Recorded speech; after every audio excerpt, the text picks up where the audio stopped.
अखेर जे युवराजला एवढी काही कुटते आणि सत्य ओढून घेते. केदारच्या बोलण्याचा पद्मिनी फायदा घेते आणि घरामध्ये खूप गोंधळ घालत असते. पण दयाकडे जी माहिती असते आणि तो पद्मिनीला सांगतो, त्याने तिच्या पायाखालची जमीनच सरकते. माजुरडी रेखा मात्र मुलीच्या काळजीत नसते. तारिणी आणि केदारला या घराबाहेर कसं काढता येईल या प्रयत्नात असते. पण तिला माहीत नसतं तिच्यापुढे जेने काय वाढून ठेवलं. तारिणीच्या लहानपणापासून त्रास देणाऱ्या रेखाला आता नवीन डाव पडणार महागात. नमस्कार मित्रांनो, या मालिकेच्या आजच्या भागामध्ये नक्की काय घडलं चला तर बघूया. तर घडतं असं, जामखंडे उलटे सुलटे प्रश्न विचारतो आणि केदार खरं सांगतो. त्यामुळे खांडेकरांच्या घरामध्ये भयंकर वादळ येतं. आता रेखा आणि पद्मिनीच्या हातात आयतं कुलीतच लागतं. दया म्हणतो, कौशिकी हे काय सगळं? कौशिकी म्हणते, दया काका मला पण कळेनासं झालं. निशी आता खूप रडायला लागते आणि गोंधळ घालते. रेखा म्हणते, बघितलं कौशिकी ताई, मी तुम्हाला सावध करत होते पण तू माझं नाही ऐकलं. त्या केदारवर विश्वास ठेवला. कौशिकी म्हणते, मिसेस बेलेकर तुम्ही बघितलं नाही का तो जामखंडे केदारला कसे प्रश्न विचारत होता? अहो तुम्हाला कळत कसं नाही? तो लाईव्ह होता, तो खोटं बोलूच शकत नव्हता. निशी म्हणते, कौशिकी ताई त्यात खोटं काय आहे? युवराज निर्दोष आहे. रेखा म्हणते, तेच केदार का नाही बोलला की युवराज निर्दोष आहे म्हणून? मी सांगते ना, त्यांना जे करायचं होतं त्यांनी तेच केलं. मी तर म्हणते त्या जामखंडेंना केदारनेच बोलवलं असणार आणि या सगळ्यामागे ती तारिणी असणार. कुठल्या जन्माचा बदला घेते काय माहिती. आता दयाला काय समजत नाही आणि तो रूममध्ये येतो. त्याच्यामागे पद्मिनी आणि कौशिकी पण येतात. पद्मिनी म्हणते, तारिणीने युवराज विरुद्ध स्टेटमेंट दिलं कारण तिचा युवराजवर आधीपासून राग होता. पण तो केदार त्यांनी चॅनलवर लोकांना ओरडून ओरडून सांगितलं की माझ्या मुलाचा आणि त्या गुलाबचा संबंध आहे. इकडे मात्र केदार खूप बेचैन असतो. आता सगळ्यांना कसं फेस करायचं हेच त्याला कळत नाही.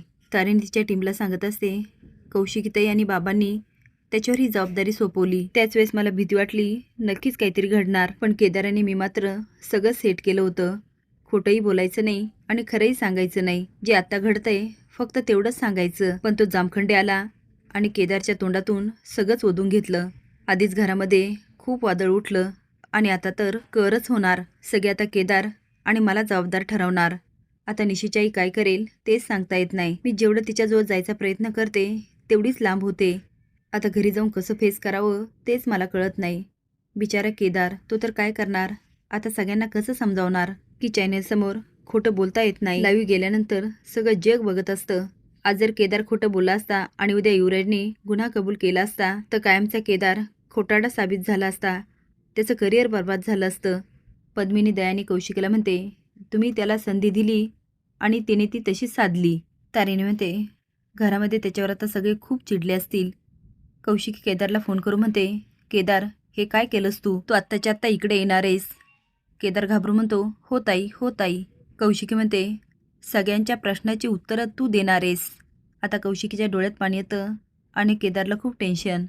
जे युवराजकडे जाते आणि म्हणते, बोलला बायकोशी, तुझ्या बायकोचं तुझ्यावर खूप प्रेम आहे. पण त्या बिचारीला काय माहिती तो आता कायमचा इथं राहणार. युवराज म्हणतो, मी काही केलेलं नाही, मला इथून सोडा.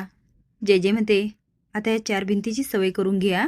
दया म्हणतो, युवराजने काही केलं नसेल तर बाप म्हणून मला बरंच वाटेल ना गं. पण युवराजने काही केलं असेल तर? पद्मिनी हादरून म्हणते, हे काय बोलताय तुम्ही? तुमचा स्वतःच्या मुलावर विश्वास नाही? अहो तुम्ही बाप आहात का कोण? जे युवराजला म्हणते, तू किती धुतल्या तांदळाचा आहे ना हे मला चांगलंच माहिती आहे. आता ते फक्त तुमच्या तोंडून ओढून घ्यायचे आणि मी 100% घेणार. केदार तारिणीला फोन करतो आणि म्हणतो, बॉस ताईचा फोन आला होता, तिने मला ताबडतोब घरी बोलवलं. तारिणी म्हणते, मी पण आलेच. केदार घरी जातो. दया म्हणतो, केदार हे काय केलंस तू? अरे मी तुझ्यावर एवढा विश्वास ठेवला. मला वाटत होतं एक भाऊच दुसऱ्या भावाला वाचवेल. केदार म्हणतो, बाबा माझा तसाच प्रयत्न होता पण तो खांडेकर अचानक आला आणि त्याने असे काही प्रश्न विचारले की मी खोटंच बोलू शकलो नाही. आणि मी जर खोटं बोलला असतो आणि भविष्यात युवराजने गुन्हा कबूल केला असता मग मात्र आपण खोटे साबित झालो असतो. दया म्हणतो, तुला असं का वाटतं युवराजने गुन्हा केला? तुला त्याच्याबद्दल काही माहिती आहे का? आता केदार शांत बसतो. दया म्हणतो, म्हणजे तारिणीने जे स्टेटमेंट दिलं ते खरं होतं तर? पद्मिनी रेखाकडे जाते. रेखा म्हणते, बघितलं सगळ्यांना ओरडून ओरडून सांगत होते त्या केदारवर विश्वास ठेवू नका. पण नाही, कौशिकी ताईने त्याच्यावर विश्वास ठेवला. ती राहून राहून तारिणीवर दोष देत असते आणि म्हणते, हिची आई पण तशीच आणि ही पण तशीच. आता मात्र रेखाच्या मनातला जाळ पुढे येतो आणि कुठेतरी संशय सुरू होतो की रेखानेच तारिणीच्या आईला मारलं. म्हणजे तिच्या मारण्यामध्ये रेखाचा हात होता. तर आता जेच्या निशाणा ठरते ती रेखा. असेच नवीन अपडेट जाण्यासाठी लाईक आणि सबस्क्राईब करा. धन्यवाद.